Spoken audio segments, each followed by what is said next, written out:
Bismillahirrahmanirrahim. Assalamualaikum warahmatullahi ta'ala wabarakatuh. Alhamdulillahi rabbil alamin. Wassalatu wassalamu ala ashrafil anbiya wal mursalin.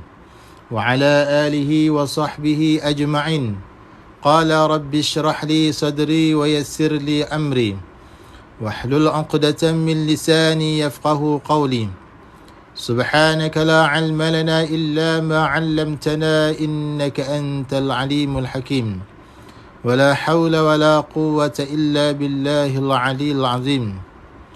Alhamdulillah, sidang penonton muslimin muslimat yang dirahmati Allah sekalian, pertama sekali dan selama-lamanya, marilah sama-sama kita panjatkan kesyukuran kita kepada Allah Subhanahu wa taala, kerana dengan limpah kurnianya dapat sama-sama sekali lagi pada pagi ini kita bersiaran langsung ataupun live di aplikasi TikTok bagi meneruskan bacaan kitab Ar-Risalah Misbahul Munir ataupun muzakarah kitab Misbahul Munir, kitab yang sangat popular, kitab yang sangat terkenal di kalangan para pelajar pondok di seluruh Malaysia, yang mana kitab ini membahaskan tentang sifat-sifat Allah, sifat yang wajib, mustahil, harus, sifat Rasul dan perkara-perkara yang berkaitan dengan akidah Ahli Sunnah wal Jamaah. InsyaAllah, mudah-mudahan live yang sebab kekurangan ini memberi sedikit banyaklah kefahaman kepada kita semua berkaitan dengan akidah Ahli Sunnah wal Jamaah, insyaAllah. Baik, kemudian kita tengok sambungan muka surat yang ke berapa. Okey, kita ulang sikit berkaitan dengan sifat yang ke-10. Baik, jadi pagi ni kita akan bincang berkaitan dengan sifat yang ke-10, iaitulah hayat. Qala musannifu rahimahullahu ta'ala wa naf'ana bi'ulumihi fid darain amin. Huraian sifat yang ke-10. Bermula huraian sifat yang ke-10, hayatun. Bermula huraian sifat yang ke-10, hayatun. Jadi yang ke-10 di sini pada sebutan dan pada bilangan sahaja, bukanlah pada nafsil amri, bukanlah pada diri hakikat sifat yang sebenar, kerana sifat Allah ni semuanya sama-sama qadim, tidak ada yang terdahulu, tidak ada yang terkemudian. Jadi sebut yang ke-10 di sini hanyalah pada bilangan dan sebutan semata-matalah, untuk memudahkan orang awam seperti kita ini belajar. Jadi huraian sifat yang ke-10 daripada 20 sifat yang wajib ke atas tiap-tiap mukallaf mempelajari hingga mengetahui serta i'tiqad di dalam hati mukallaf tersebut. Hayatun ialah khabar, ialah sifat hayat. Baik, yang mana sifat hayat ini salah satu daripada sifat ma'ani lah. Sifat ma'ani ada 7: qudrah, iradah, ilmu, hayat, sama', basar, kalam. Ada 7 sifat ma'ani. Baik, hayatun ertinya, erti ni maknanya kalau bahasa kita panggil terjemahan daripada bahasa Arab. Bahasa Arab hayatun, terjemahan dia apa dah? Hidup ataupun penghidup.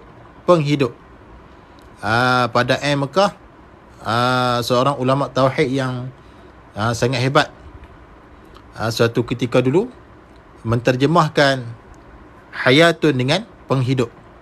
Bukan hidup, penghidup ataupun pehidup. Jadi hayatun bahasa Arab translate dia adalah penghidup. Itu tu diterjemahkan oleh ulama tauhid yang sangat hebat, yang sangat alim, itulah Al-Alim Al-Allamah pada MK. Almarhum melahirkan ratusan murid-murid yang hebat-hebat.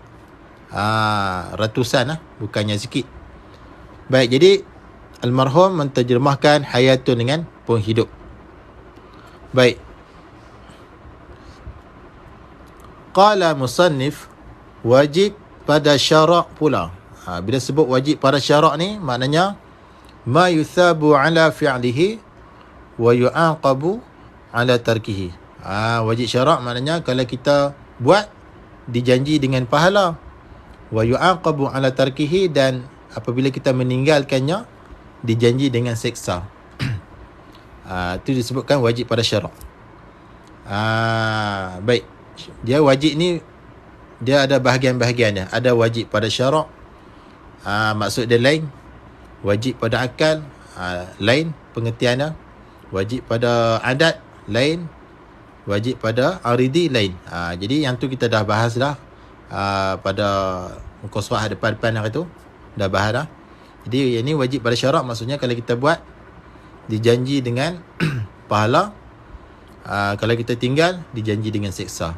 Itu dikatakan wajib pada syarak. Syarak ni siapa dia? Allah, syarak hakiki. Rasul, syarak majazi. Kalau kita sebut hukum syarak, maknanya undang-undang Allah. Undang-undang Allah. Baik. Wajib pada syarak pula dengan maksud jugalah, juga.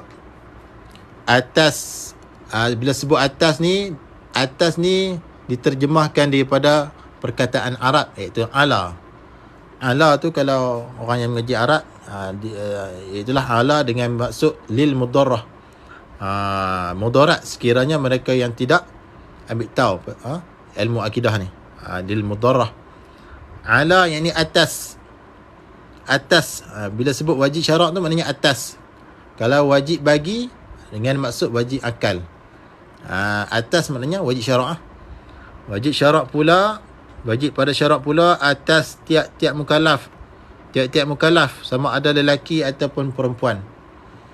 Mukallaf ni kalau orang mengaji ilmu saraf dipanggil isim maf'ul, yang diberati hukum syarak ke atasnya.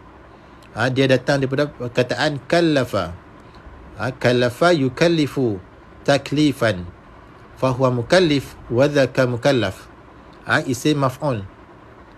Maksudnya yang diberati hukum ke atasnya, hukum syarak. Iaitulah wajib, haram, harus, makruh, sunat. Maknanya yang diberati hukum ke atasnya, mukallaf tu. Baik, nak jadi mukallaf ni dia ada 4. Yang pertama Islam. Yang kedua baligh, sampai umur.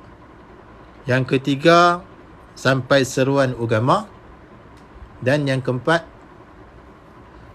sihat panca indera. Itulah boleh mendengar, boleh melihat. Baik. Jadi wajib atas tiap-tiap mukallaf tu, wajib apa tu? Mengetahui. Mengetahui yakni oleh bahawa belajar hingga mengetahui. Yang diri wajib itu adalah belajar. Talabu ilmi faridatun. Menuntut ilmu itu adalah satu kefarduan, kewajipan. Bukan diri mengetahui itu yang wajib. Yang wajib itu adalah diri belajar. Diri menuntut ilmu itu adalah suatu kewajipan. Kerana ilmu ini fardu ain, wajib syarak. Sama ada mengetahui ataupun tidak, itu adalah rezeki, kurniaan daripada Allah Ta'ala. Kalau kita kerti, kalau kita ketahui selepas mana kita belajar, yang tu dipanggil rezeki kita, kurniaan daripada Allah. Kalau tak tahu pun, nak buat macam mana dah kita belajar dah. Tak ada rezeki lah. Tapi belajar hingga mengetahui. Tu. Jadi diri belajar itulah yang wajib. Mengetahui itu kurniaan daripada Allah. Kalau Allah Ta'ala rezekikan kita, kita faham. Kalau Allah Ta'ala tak bagi rezeki, kita tak faham. Itu je lah. Sebab rezeki ni jangan nampak pada wang ringgit semata-mata. Rezeki ni banyak. Antaranya kita faham ilmu. Tu rezeki juga. Allah Ta'ala kurniakan kesihatan kepada kita, rezeki juga. Banyaklah. Jangan nampak duit saja rezeki. Kita ni kena, minda kita tu kena buka sikit. Rezeki ni luas pengertian dia. Jadi antaranya mengetahui itulah. Mengetahui itu dipanggil rezeki. Jadi di sini wajib mengetahui, yakni oleh bahawa belajar hingga mengetahui. Kena belajar, kena nak ada guru. Man la syaikha fa syaitanu syaikha. Barang siapa yang tidak ada guru, maka syaitanlah gurunya. Belajar kena ada guru. Kena ada kitab, kena ada alat tulis dan sebagainya. Untuk mempelajari satu ilmu itulah kena ada yang tu. Baik. Sekadar mengetahui sahajakah? Tidak, serta mengaku. Lepas tahu kena mengaku pula. Lepas pada kita tahu tu kena mengaku, wajib mengaku. Dia tak boleh sekadar tahu saja. Dia kena wajib mengaku. Mengaku tu apa dia? I'tiqad tu lah. I'tiqad tu dia panggil mengaku.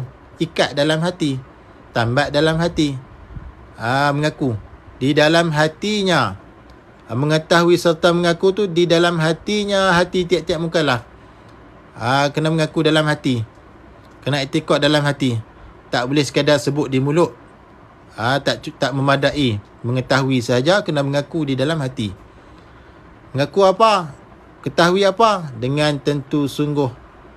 Dengan tentu sungguh. Ada pada Allah Ta'ala. Yakni ada pada zat Allah Ta'ala itu satu sifat hayatun.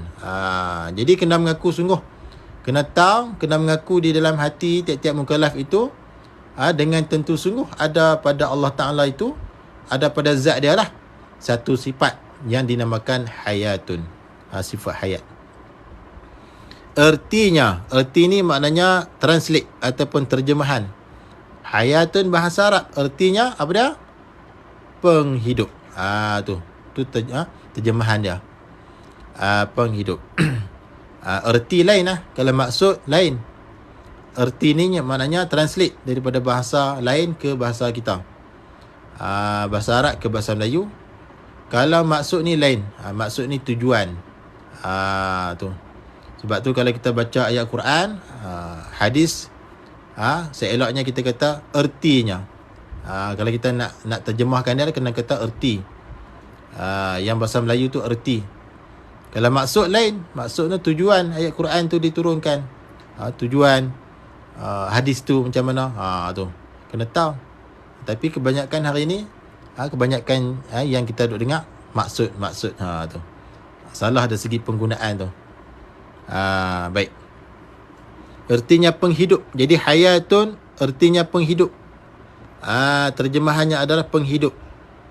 Sebab pertama apa? Baik.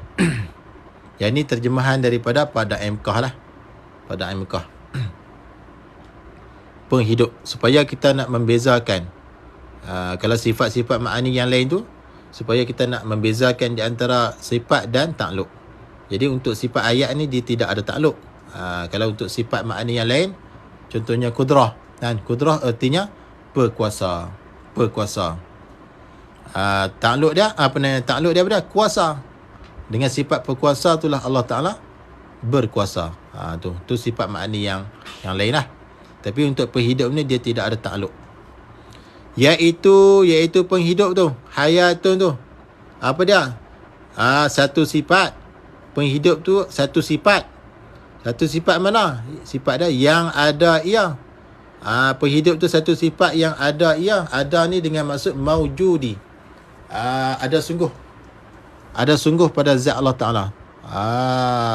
Diri sifat tu ada sungguh pada zat Allah Ta'ala. Itu dimaksudkan dengan sifat yang ada. Sifat yang bangsa wujudi. Ada ia sifat penghidup tu pada zat Allah Ta'ala. Jadi zat Allah Ta'ala dipanggil mausuf. Zat Allah Ta'ala dipanggil mausuf. Sifat, jadi sifat hayat tu ada sungguh. Melekat sungguh. Menumpang pada zat Allah Ta'ala. Sekira-kiranya Tuhan buka hijab.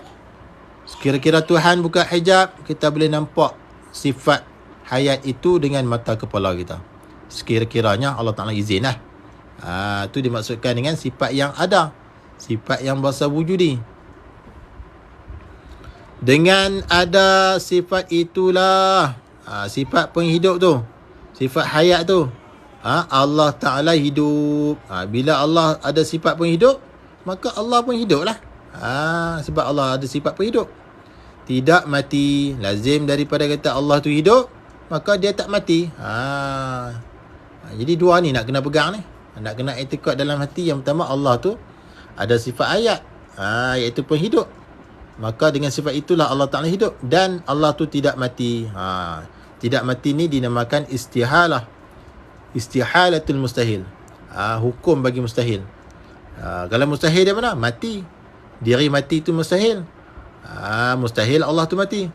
Maka kena pegang istihalatul mustahil. Hukum bagi mustahil iaitulah tidak mati. Jadi Allah tu tidak mati. Sebab apa? Sebab Allah tu ada sifat hayat, sifat penghidup. Dengan sifat itulah Allah Ta'ala hidup. Baik, habis. Qala musannif, dan hidup Allah Ta'ala itu, dan ni hidup maknanya mubtada' lain. Dan bermula hidup Allah Ta'ala itu khabar dia ialah tidak dengan roh. Allah Ta'ala hidup tu tidak dengan roh, bukan dengan roh. Allah Ta'ala hidup tu bukan dengan roh. Dan jika roh, ni ghayah, kesudahan daripada kata ni lah. Dan jika roh itu qadim sekalipun, dan jika roh itu qadim sekalipun, Allah Ta'ala hidup bukan dengan roh. Baik.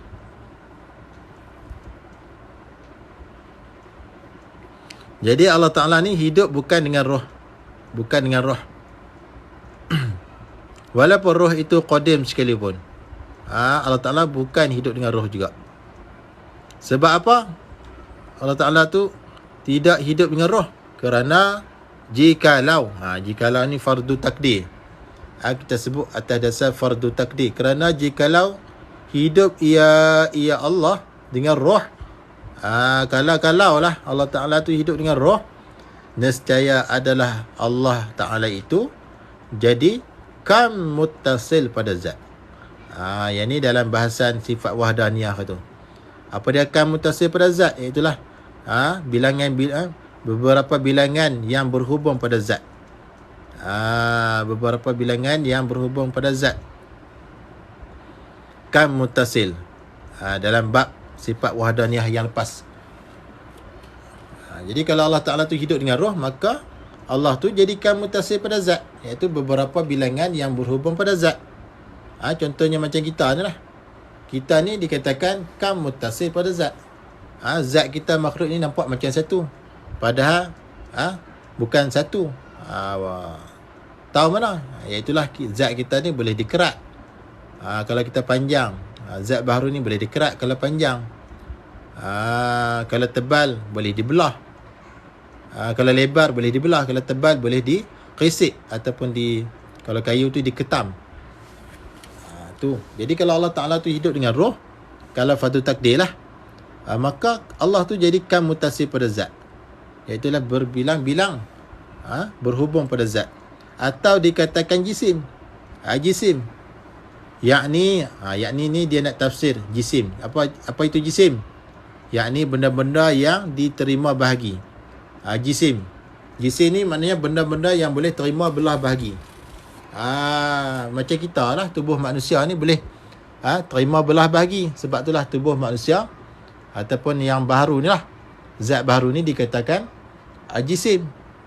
Boleh dibelah, boleh dikerat, boleh dikisik. Maka iaitu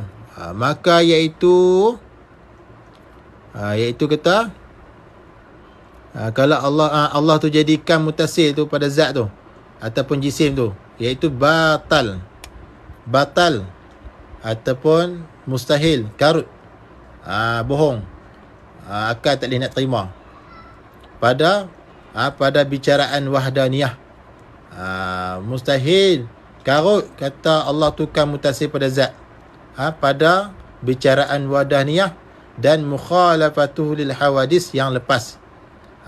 Kena tengok balik lah bahasan kam mutasil tu pada zat.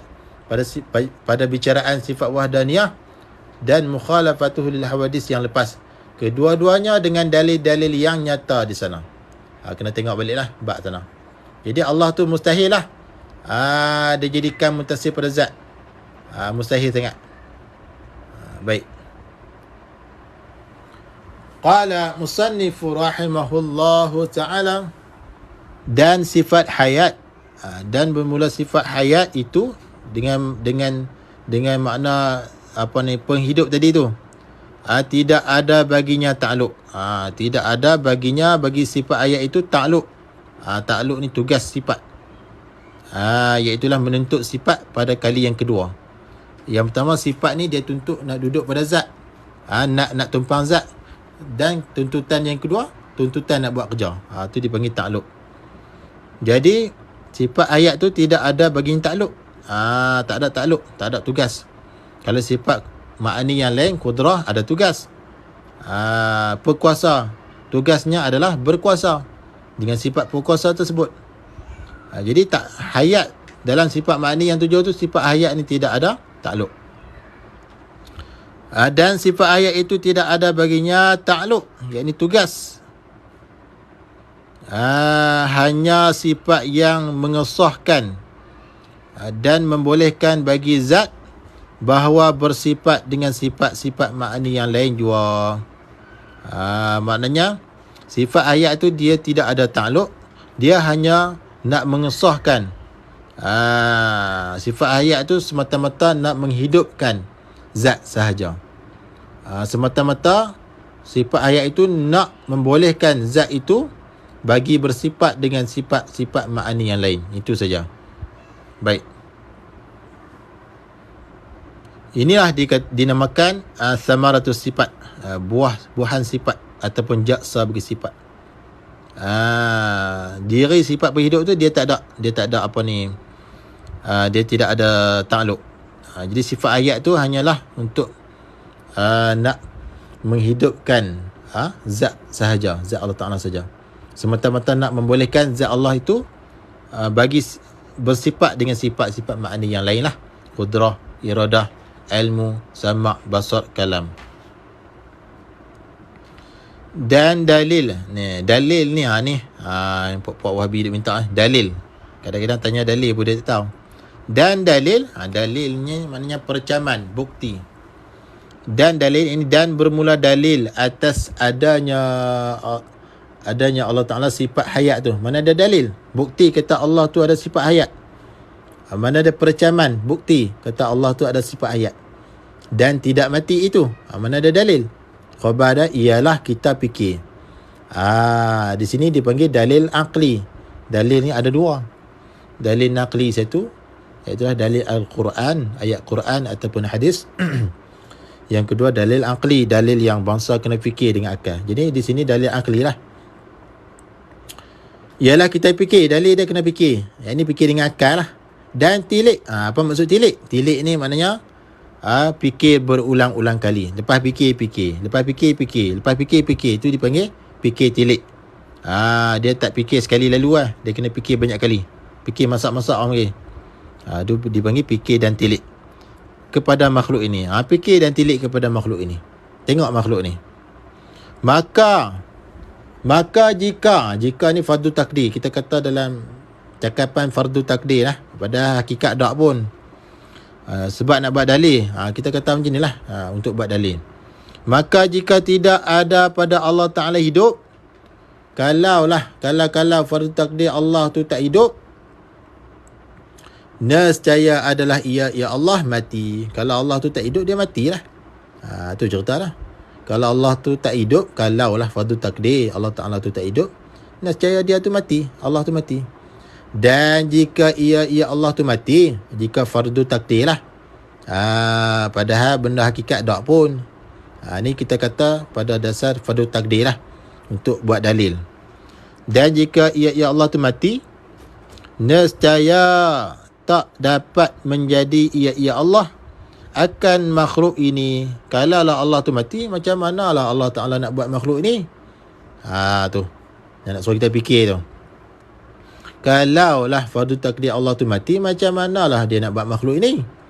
Dan iaitu Allah tu mati tu batil, karut, mustahil Allah tu mati, karut.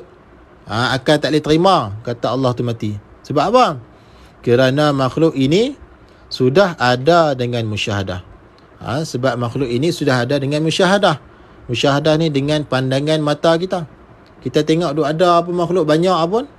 Alam ini ada, makhluk ini ada. Mustahil Allah tu mati. Tu.